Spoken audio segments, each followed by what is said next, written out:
안녕하세요. 이점이유입니다. 오늘은 청도 운문사 산내암자인 사리암으로 왔습니다. 사리암은 삿된 것을 여인다는 뜻입니다. 세상에 묻혀 살며 물들여진 온갖 때 묻은 것을 떨쳐버리고 일심으로 기도한다면 기도의 감흥으로 나반존자님이 던져주는 돌을 받아줄 수 있다고 옛부터 전해집니다. 사리암을 올라가는 길은 사리암이 절벽에 위치한 기도 도량으로 937개의 계단을 올라가야 합니다. 케이블카가 있지만 화물용으로 사람이 탈 수는 없습니다. 주말에는 기도하는 불자들로 항상 붐빕니다. 사리암에서는 보통 10시에 사시예불을 합니다. 스피커 장치가 있어서 시간이 되면 사리암을 오르고 내릴 때도 들을 수 있다고 합니다. 저는 아침 일찍이라 예배 시간이 아니어서 들을 수 없었습니다. 사리암에 전해지는 일화로는 조선 고종 황제가 심열로 고생하던 중에 청우 스님이 사리암에서 100일 기도를 주관하였는데 꿈에 선인이 나타나 임금님의 머리에 침을 꽂아주니 깨끗이 나았다는 효험담도 전해집니다. 중생들에게도 괴로움이 많아서인지 소원이 많아서인지 기도를 하기 위하여 곳곳에서 찾아오는 사람들의 발길이 끊이지 않는 사리암은 나반존자 기도 도량입니다. 운문사 사리암은 고려 초의 고성 보량국사가 903년에 창하였고 1845년 조선 헌종 11년에 정암당 효원대사가 중창, 정축, 중수하였다고 합니다. 중창, 정축, 중수 이 말들은 다 비슷한 말입니다. 중창은 낡은 건물을 헐거나 고쳐서 다시 짓는다는 말이고 정축은 기존 건축물의 청수나 면적을 높이거나 늘리는 걸 말하며 중수는 낡고 흔 것을 손질하여 고치는 것을 말합니다. 이곳은 특히 나반존자의 기도처로 널리 알려져 있는데 이 나반존자는 부처님의 가르침에 의지하지 않고 스스로 돌을 닦아 깨달음을 정득하여 독성이라고도 불립니다. 나반존자는 부처님의 제자 중 한 분인 빈두로 존자입니다. 나반존자는 부처님이 돌아가신 후 미륵불이 출현하기 전까지 부처님이 계시지 않는 동안 중생을 제도하려는 원력을 세우신 분으로 부처님 당시 부처님 부촉을 받고 부촉이란 부탁하여 맡김, 부탁을 받고 항상 천태산상에서 홀로 선정을 닦으며 선정이란 한 마음으로 사물을 생각하며 마음이 하나의 경지에 정지하여 흐트러짐이 없음을 말합니다. 선정을 닦으며 열반에 들지 않고 말세의 복밭이 되어 복밭이란 복이 밭같이 넓고 가득하다는 의미에서 밭을 같이 붙여 더 큰 복을 의미합니다. 우리가 절에 가면 복전함에 돈을 넣고 기도를 하죠. 복전은 한자이고 복밭은 한글입니다. 복밭이 되어 미륵불을 기다리고 있는 존자입니다. 사리암에 있는 사리굴은 운문사 사굴 중의 하나입니다.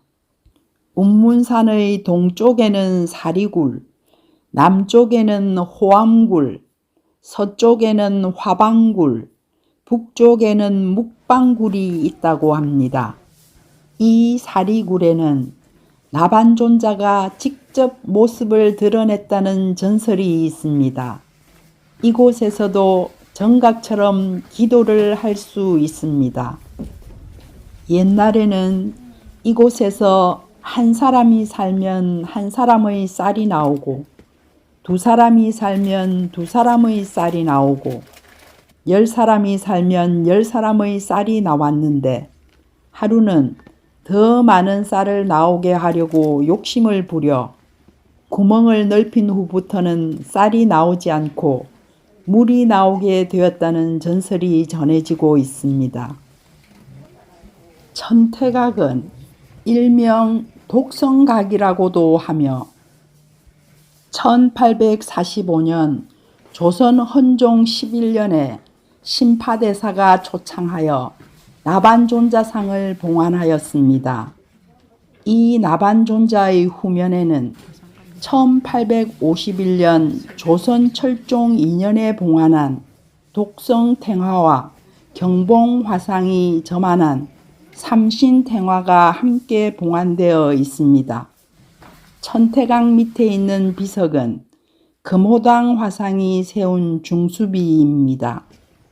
사리암에 도착해 제가 가장 먼저 본 것은 공양을 마치고 느긋하게 차를 마시며 멋진 경치 산매경에 빠진 분들이었습니다.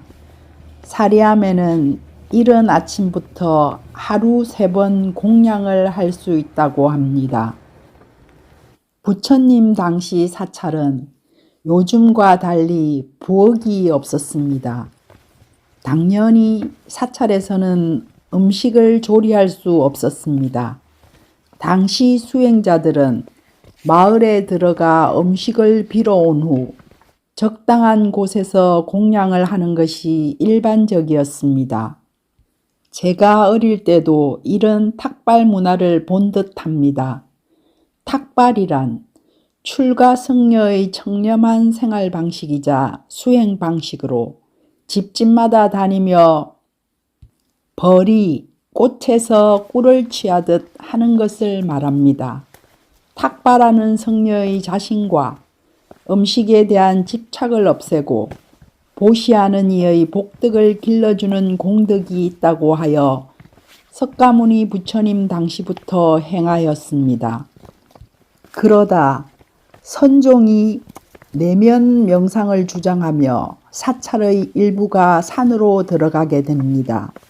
선종은 참선으로 자신의 본성을 구명하여 깨달음의 묘경을 터득하고 묘경이란 오묘한 이치에까지 다다르는 것을 말합니다. 부처님의 깨달음을 교설하고 가르치고 설명하며 외에 인심전심으로 중생의 마음을 전하는 종파로 이 계통의 불교를 선불교라고 합니다. 이 선종이 흥하게 되자 사찰의 일부가 명상하기 좋은 산으로 들어가게 됩니다. 그러나 산은 신도들의 경제적인 후원을 받는데 어려움이 있었습니다. 이 때문에 선농일치와 같은 자급자족의 문화가 탄생하게 됩니다. 선농일치란 선수행과 농사를 하나로 보는 관점에서 농사 짓는 것이 곧 수행이다라는 의미입니다. 백장 스님이 하루 일하지 않으면 하루 먹지 않는다고 한 것은 당시의 척박한 산사 문화를 잘 나타내고 있습니다.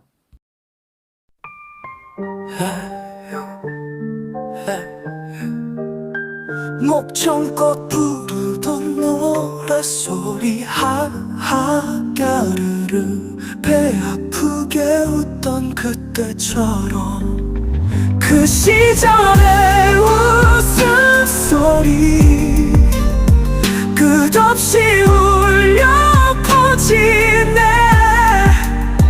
우리의 행복했던 순간들 다시 돌아오면 좋겠어.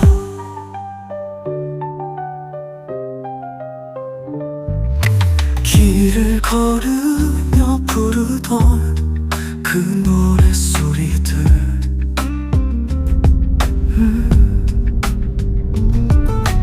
맑은 하늘 아래서 함께 웃던 우리들,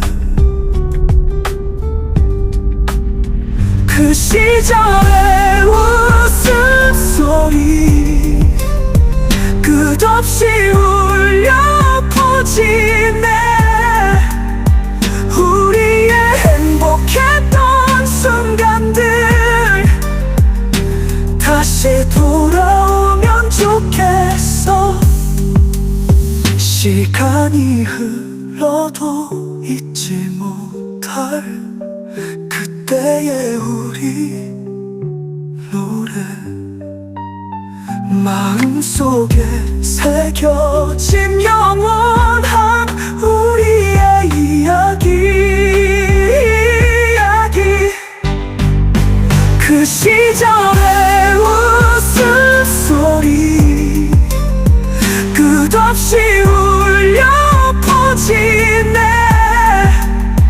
우리의 행복했던 순간들 다시 돌아오면 좋겠어.